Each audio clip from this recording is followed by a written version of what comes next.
Joining us now on the Fan Guest Hotline powered by Gruber Law. He is of Great Lakes Championship Wrestling, our guy, Mr. David Herro. Follow him on Twitter at David Herro, like so many of you do. Mr. Herro, how are we?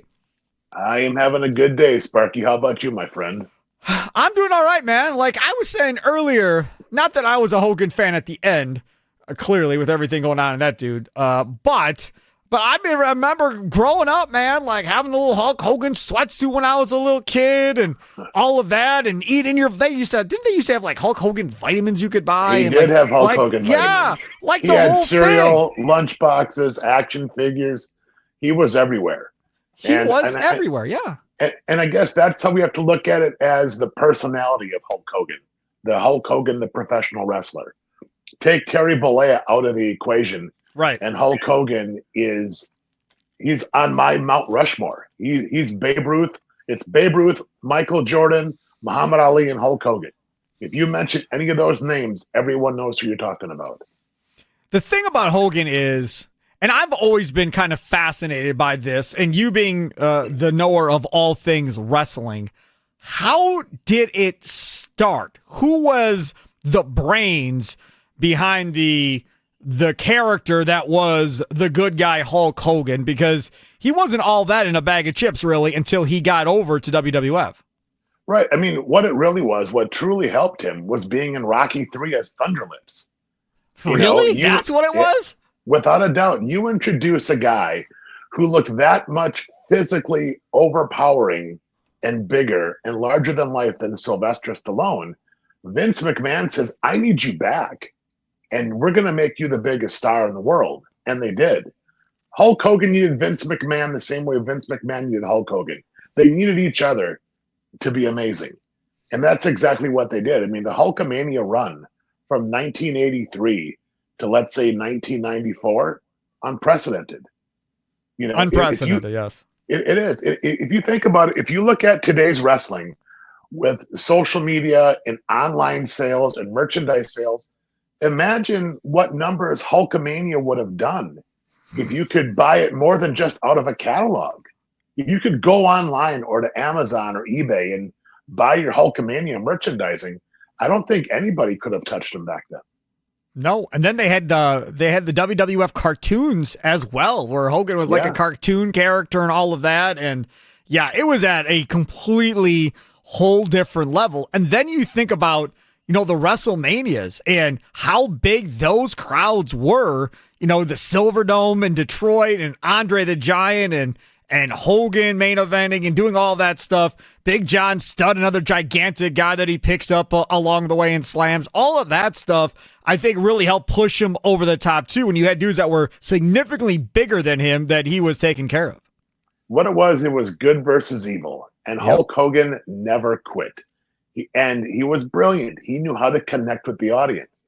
The people believed if they stomped their feet and cheered and clapped for him, that Hulkamania would run wild and he could overcome anything. The arm would start shaking, the finger would start wagging, the whole deal. Yeah. And that's what he gave to the people. I mean, if you talk about anyone that's made any money in wrestling, they will tell you that the connection with Hulk Hogan had with his fan base is second to none. There were a lot of managers back in the day, David Herro, back in WWF days, Fuji and Lou Albano that came over eventually and all of that. That's fine. But I would have to say that the manager that probably helped to put him over as well was probably Bobby Heenan, as far as the legendary things that he would say about Hogan, Hogan would say about him, and so forth. Absolutely. I mean, back then you had Bobby Heenan and Hulk Hogan who had their connections in the AWA. They both knew that they can make a ton of money together. You sprinkle in a little Mean Gene Okerlund in there as well. Yes, absolutely. And they were great storytellers. And Bobby Heenan always worked with the top guys. Everyone that Hogan was feuding with, Bobby Heenan was always the manager. So they made a lot of money together, and that's why they got along so well, because they knew financially it was great business for all of them.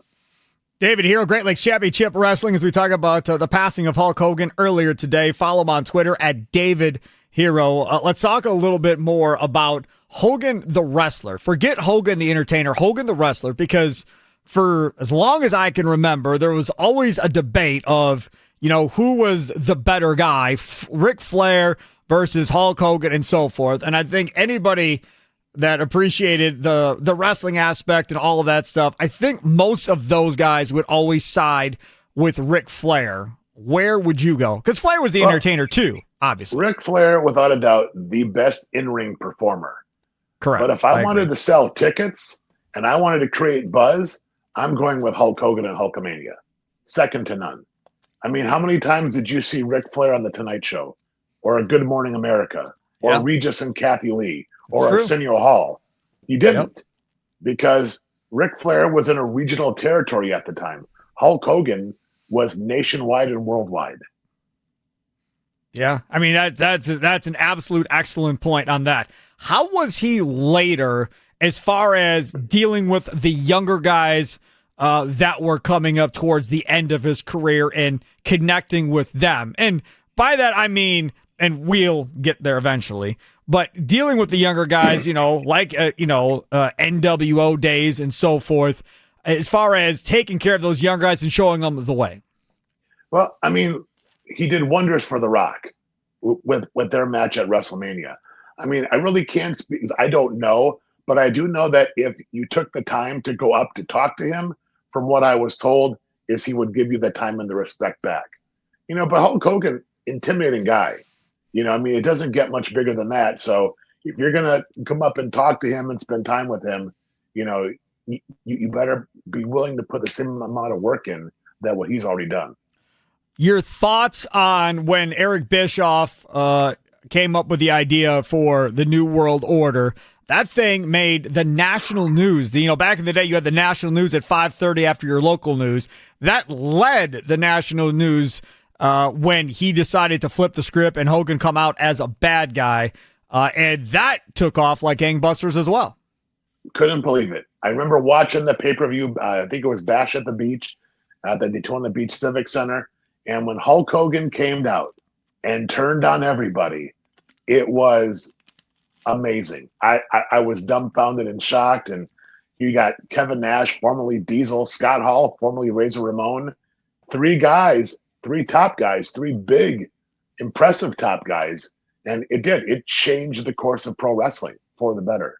You still to this day, if you watch SmackDown tomorrow night or Raw on Monday or AEW on Wednesday, you will always see NWO t-shirts in the crowd. Yes. Oh, for sure. My friend got his little girl's NWO onesies, for God's sakes. Yeah. them. It's an iconic. Yes. Yeah. Yes. I sold a lot of those shirts in Shorewood. Trust me, I know. It was amazing. That is crazy to me that all these years later, these little kids don't know anything about it one way or the other. NWO or later the Wolf Pack and all this stuff that necessarily comes along with it. 29 years ago. Yeah, we're old. It's still relevant. Yeah. Yeah, we're old. Yeah, we're definitely old. There's no question about that. As far as Hogan, the legacy and all of that, you said it earlier about Vince needed Hogan, Hogan needed Vince. That empire probably isn't built without Hulk Hogan. Without a doubt. Because they needed that one person that could connect with the fans. The most important thing about pro wrestling is this. You have to have somebody that can convince the people to leave the comfort of their couch, to hop in their car, to drive across town, to spend $25, to sit in a chair that's probably uncomfortable next to somebody they don't know, to cheer and boo. And Hulk Hogan had the ability to talk people into a building. If Hulk Hogan said he was coming to the Mecca or the Bradley Center, you best be sure it was going to be close to a sellout, if not sold out. Yeah, no doubt about that. And your son now, wrestling as well, Cal. Yeah, Cal is he's wrestling live tonight at OVW. Their TV show it airs on YouTube, OVW TV, and he's doing great. He was inspired by Hulkamania, Hulk Hogan. One of his most recent T-shirts he had was Cal Rules, which was a playoff of Hulk Rules. Sure. And so he's inspired generations of young talents, whether it be the charisma, the work ethic, just everything about Hulkamania and Hulk Hogan has touched somebody along the way in pro wrestling. I argue that since Rock and probably Stone Cold Steve Austin, and I guess Cena, you really haven't necessarily, I don't think, had that person that has that same type of impact, and therefore we continue to run out old people to try and sell tickets. The last crossover star in wrestling is John Cena. Yep. Roman Reigns is going to be close, but and of course there's Logan Paul, but who knows how long he's going to stay for.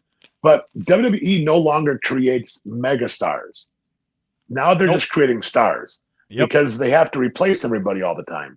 And if everyone is equal, it's a lot easier to replace. It's easier to replace. Not that you can replace Roman, but it's harder. It's harder to find the next Roman Reigns, John Cena, Rock, and Steve Austin, and Hulk Hogan today. An Undertaker, that's another one that was was a huge deal that wrestled to God knows what age. Sting wrestling into what? Wasn't he in his 60s by the time he finally stopped wrestling? Yeah. I mean, are these guys today that are in their 20s and 30s going to wrestle that long? Like, I have huge doubts that's going to happen. Well, I don't think so because it's a different era in pro wrestling today. The guys, right now, WWE and AEW, they don't do house shows. So they just do their TVs and their pay-per-views. So they might be gone 3, maybe 4 days a week, where it used to be back in the day, WWE would be on the road for 42 days in a row, go home for a week, and back on the road again for 30 some more days. So it's a completely different lifestyle, and they're making a lot more money, and the party lifestyle doesn't exist as much anymore. So now they're saving their money. If you think about it, The Rock only had a 7-year run. He got in, made his money, and got out. Steve Austin's biggest run wasn't much more than 6 or 7 years. What these guys realize when you look at guys like Ric Flair and Hulk Hogan, an Undertaker, and Greg Valentine, Tito Santana, guys from the 80s to the 90s, their bodies are shot. Hulk Hogan had at least a dozen spine surgeries because he dropped the leg drop for almost 30 years. You wouldn't think of it. But every match you're in is like being in a car crash at 35 to 40 miles an hour. But Dave, it's fake. It's fake. It's fake, Dave. That's what they tell me. It's fake, Dave. Yes, they tell me the same thing. But guess what? You can't fake gravity.